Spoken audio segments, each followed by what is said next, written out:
మనం మేజర్గా middle class వాళ్ళు అప్పులు అవడానికి కారణాలు ఏంటో తెలుసా? అప్పు చేసి బంగారం కొంటారు, అప్పు చేసి ఇల్లులు కడతారు.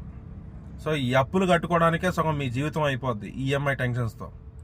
సో ఈఎంఐ టెన్షన్స్ పెట్టుకొని మనశ్శాంతిగా ఒక రోజు ఫ్రీగా ఇంట్లో కూర్చున్నా కూడా ఇదే ఆలోచన, అరే ఎంతకాలం కడతాంరా బాబు ఈఎంఐ, ఇదే డబ్బులు.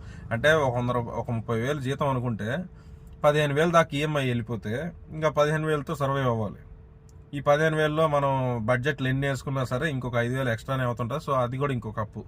15,000 అనేది ఈఎంఐ అప్పు అయితే ఇంకొక 5,000 ఎక్స్ట్రా బర్రెన్ అప్పు.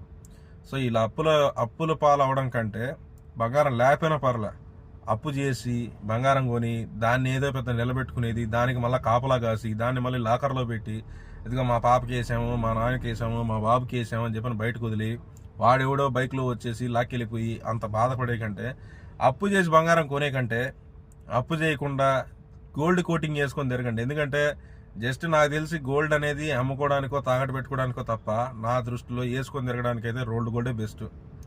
అప్పు చేసి ఇల్లు కొంటారు, ఈ అప్పు మీ నెక్స్ట్ జనరేషన్కి ఇవ్వాల్సిందే తప్ప మీరు దాంట్లో హ్యాపీగా ఉండేది ఏమి ఉండదు. ఆ ఇంటి కోసం మళ్ళీ నీకు 2 కొడుకులు ఉంటే వాళ్ళు కూడా గొడవలు పడతారు, ఇది నాకు అని చెప్పి షేర్ చేసుకునే దానికి కుదరతారు. ఒకే ఇంట్లో 2 షేరింగ్లు కుదరవు. సో అప్పులు చేసి బాధలు పడే కంటే మంచి చదువు ఇవ్వండి, మంచి ఫుడ్ పెట్టండి, మంచి బట్టలు ఇవ్వండి. అంతేగాని అప్పులు చేసి వాళ్ళకి ఏదో మన నెక్స్ట్ జనరేషన్కి ఆస్తులు ఇవ్వాలి కాదు, ఆస్తులు అవసరం లేదు. మంచి చదువు, మంచి బట్టలు, మంచి తిండి అంతే.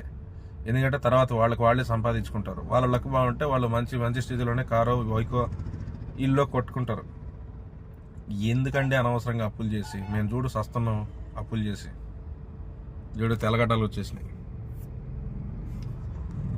ఆలోచించి